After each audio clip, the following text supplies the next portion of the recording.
Hey, greetings, Saints. This is Brother JL for M3A Medical Missionary. You're probably wondering what am I doing here? Well, it's simple. I'm just waiting for a brother. He's coming all the way from Quebec to hand me a USB key. We are going to have, after our week of prayer, we are going to have another school of the prophet about stewardship. We know that money will play a big role at the end of time, money and food. And if you have watched my previous videos, my previous series, A New World Order, you will understand. So we need to know all the relationship with money and stewardship. And we're going to have a special presentation, a school of the prophet about that with one specialist, one of our brothers in the faith. And I'm also waiting for that brother, which was supposed to end me lots of cases of great controversy. I will have a few words about this and a specific video about this, but this is not the moment now. The reason I'm here, I thought while I'm waiting for my brother not to waste time and use time, make out of every opportunity as well to preach in season and out of seasons. Therefore, beloved, you all know, you are all aware that we are going to have a week of prayer. Reclaim. A week of prayer called Reclaim. So what we're going to do basically is we're going back in the enemy's camp and reclaim what the enemy had stolen from us, which is our youth. We have some youth who have been in the church for so long. Some of them were even born in the church and now they are no longer walking with us. We're going to intercede on our knees, begging, pleading with God, rending our hearts for our youths. Not only the youths, but some husbands and wives who are going to reclaim our prophetic identity, our prophetic message, who are going to reclaim our health. Whatsoever the enemy has stolen from us, we are going to reclaim. We are going back in the enemy's camp and take what he has stolen from us. Now, the purpose, the reason why I want to make this special video while waiting for my brother is the first message, the first night of that week of prayer, that reclaim week of prayer, reclaiming Adventists. Before we do so, beloved, the reason why I'm here specifically, before we start to reclaim, I want each one of us to acknowledge that if some were walking once with us and are no longer walking with us, maybe we have a part to do in the equation. Maybe because to every problem there is one question. Am I part of the problem or am I part of the solution? For instance, I know my daughter and my auntie who are no longer working in the faith. I'm man enough to say there's a little bit of me inside of it. We always see GC. We always see the local pastors, conferences, people of the conferences who has apostatized, but we never see ourselves. It's like when we're at church listening to a message, we don't want to see ourselves. The first thing that comes in our mind, I wish so and so was there to hear that. Is there a little part of us in each, in of us in their decision? You see, beloved, I am a self-made man. I was self-taught in everything. Most of the greatest event and moment of my life, I was alone. Data shows, statistics shows that when a brother or a sister comes in the church, if they have not made 6 friends within the 6 first month, they are likely to leave the church. So you're saying, well, if they leave the church, it's because they were not there for the right reason. Be careful, saints. We are supposed to be ambassadors. So we are supposed to have an image, reflect an image of who we are representing. And when they see us, sometimes they don't feel like staying within us. And I'm going to be more specific about this, as I'm not here to preach, but I want to talk from my heart. I'm going to be more specific about this. Matthew chapter 14. I believe it's starting from verse 23 downward. You see, I don't have my Bible because I'm talking from the heart. Jesus is grieving the loss of his cousin John the Baptist. So he decided to go in a solitary place with his disciple, so he might be alone and pray and think. But the crowd, knowing of his presence, gathered and pressed to meet Jesus. So he had to minister from day till night. But then he said no. He told his disciple, "Go the other side, while I'm gonna, I'm gonna, I'm gonna bring, I'm gonna make the crowd. I'm gonna this. How should I say that? My English is playing against me. Go the other side. I'll take care of the crowd, and then I will meet you." So the disciples went the other side in the boat, and while they were on that boat, a storm rose. After Jesus finished with the people, he decided to go meet his disciple as planned. But Jesus had no boat, so he walked on the water. So when the disciples see a man walking on water, they said it's impossible. That must be a spirit.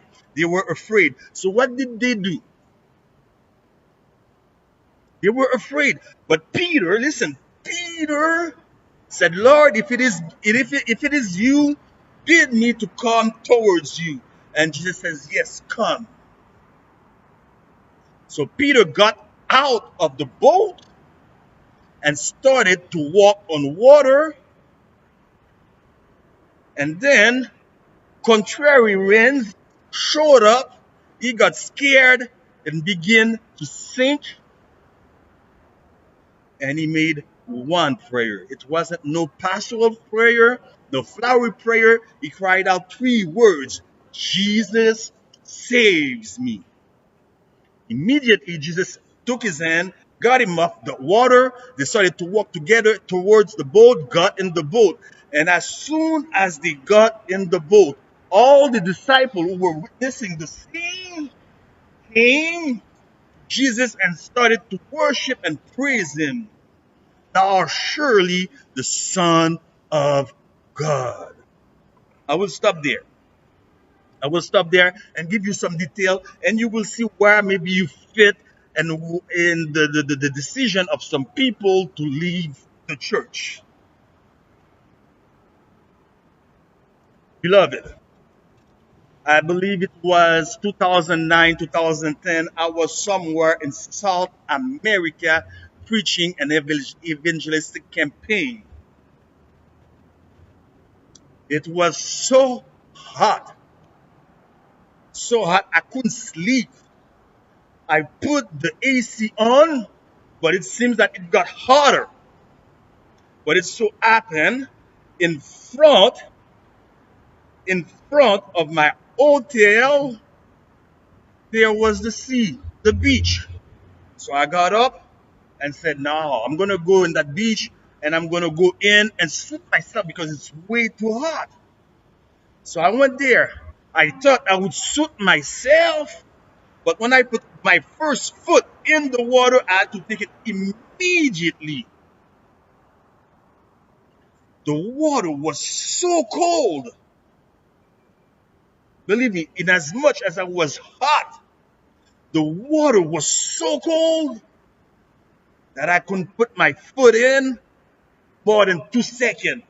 That's how cold. And who would imagine that the water could be that cold in a hot country? I mean, the heat is unbearable. But the water there was so cold. And it was about 11 or 12 at night. Now, this story that I just shared with you happened in the fourth watch of the night.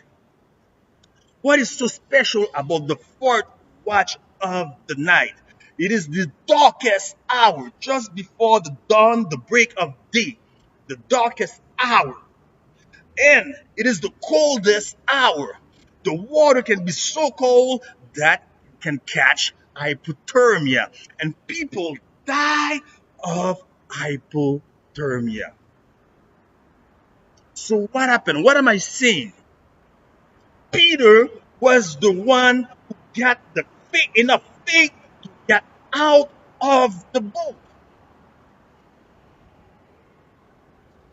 He did the impossible.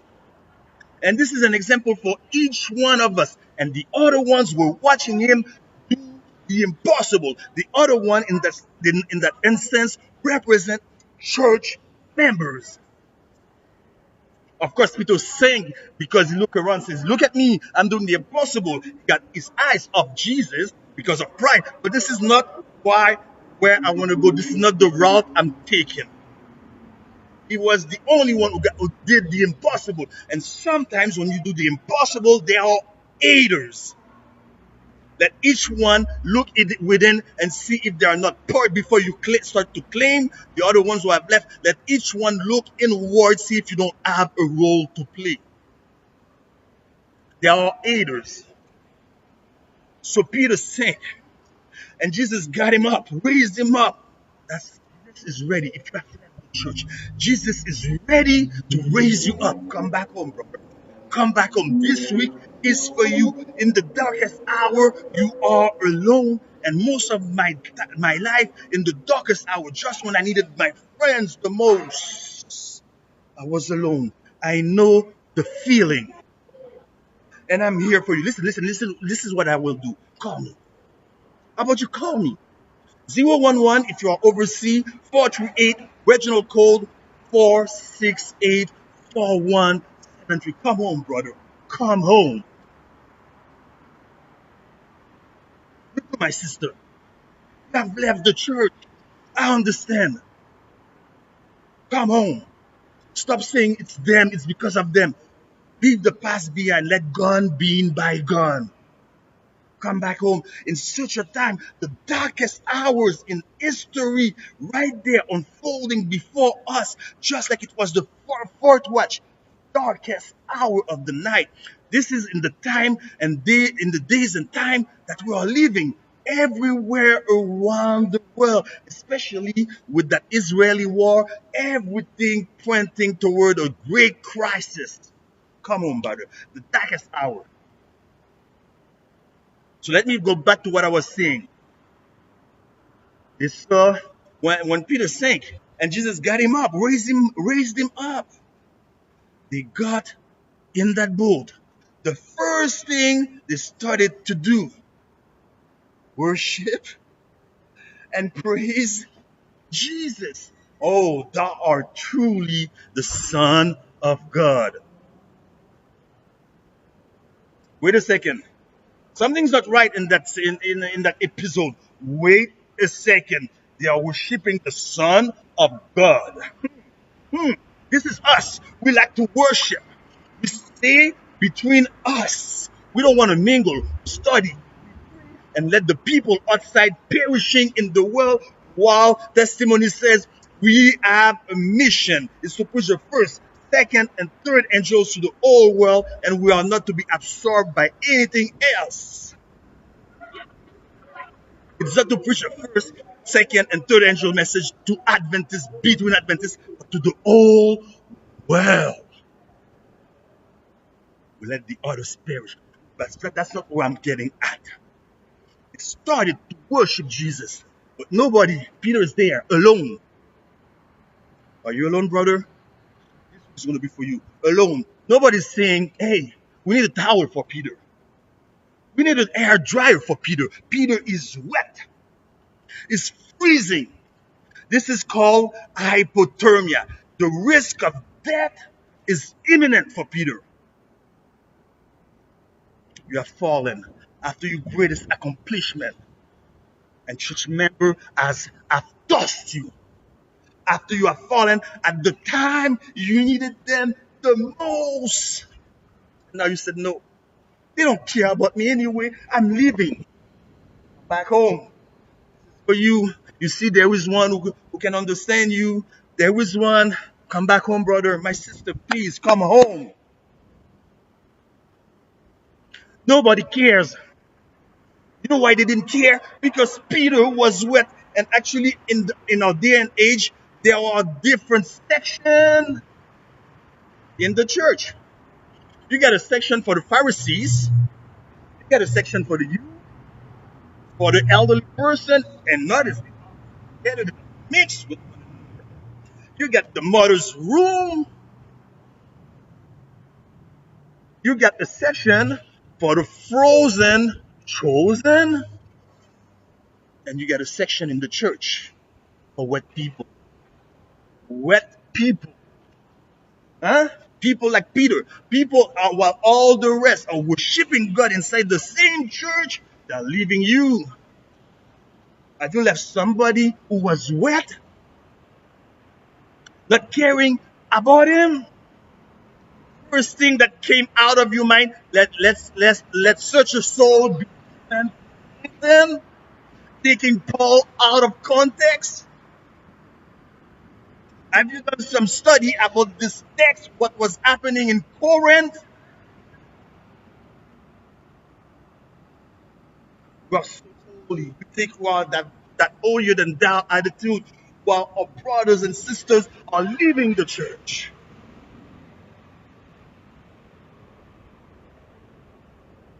You want to reclaim? I have to do what's right. Um, the series will begin next week, during this week. Maybe you have somebody to call. Maybe you have somebody to visit. Maybe you're going to have some apologies to do. I'm sorry, brother. I left you in the darkest of moment. I know it was the hour. Now I realize that it was the hour you needed us the most. And we have left you aside because you were wet.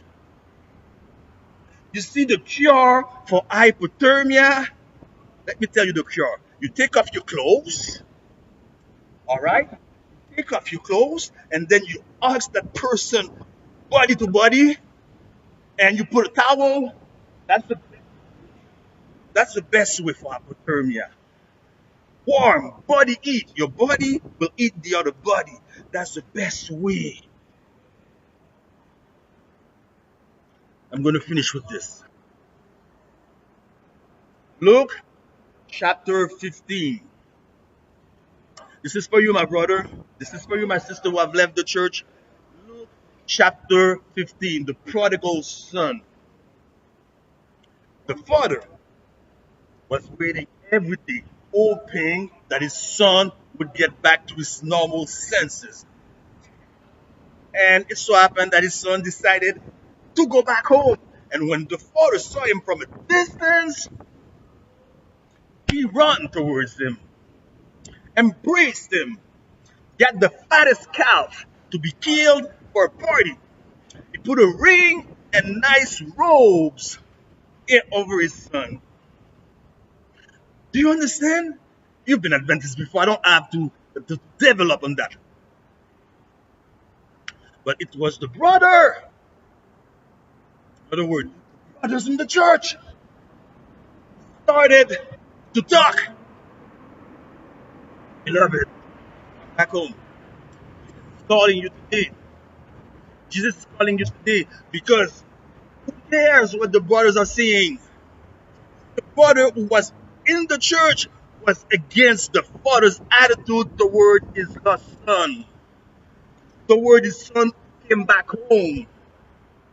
But who cares? The father had forgiven him. The father forgave you.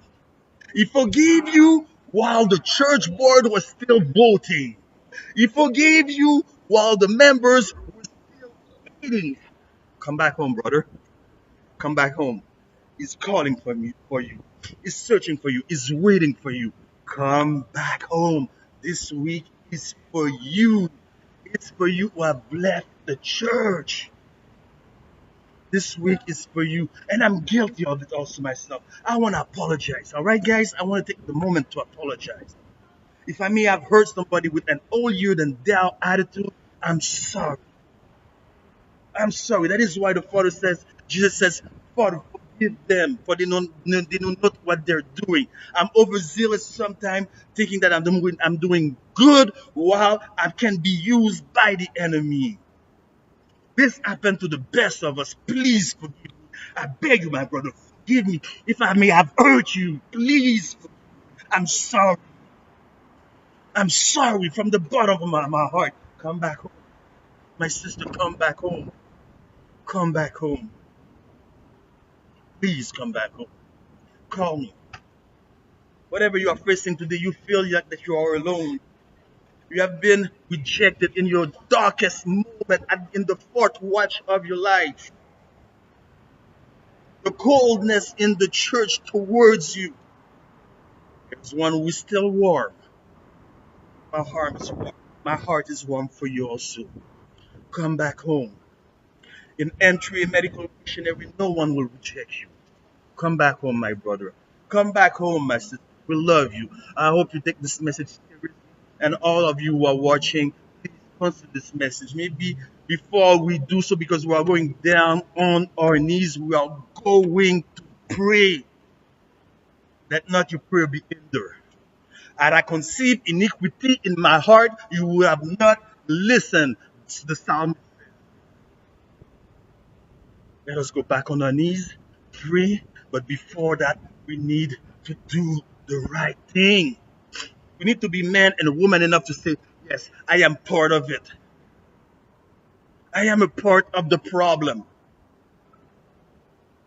Some have left the church because of me. We need to be man enough to confess, especially our daughters, our sons. What image are you showing at home? You may be that holy with that holy attitude in church. You may be on the pulpit every Sabbath, but there may be one in the assembly, or two or three in the assembly, listening to your sermon with incredulity. Incredulity. There could be a husband listen to all your stuff about family, the program in the church, listening to your messages with incredulity.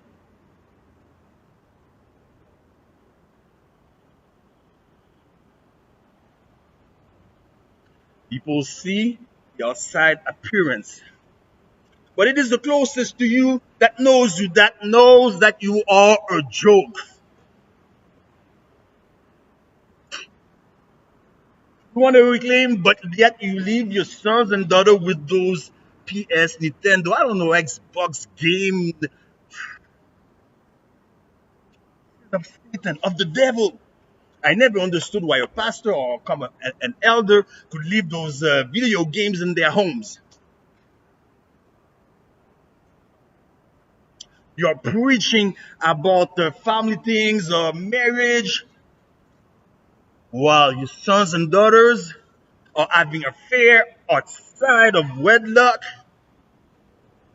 and you know about it, but you're too busy gaining soul here and there, preaching here and there, making program here and there, and the church that God has set in your hands, the sheep that God has have left you to pastor, you are neglecting. Focus is popularity. You want to gain the whole world, but your own family, your son, your daughters, your husband, your wife are neglected, and they are leaving the church. Make things right, saints. Please, it's time to make things right. I'm going to leave you on this note. That was your humble servant, Brother GL for M3A Medical Missionary. God loves you, and I love you too, saints. Sometimes I'm hard with you, but you know it's from the bottom of my heart. It's love. It's Philadelphian love and not Laodicean love. I love you, saints. God bless. Ciao.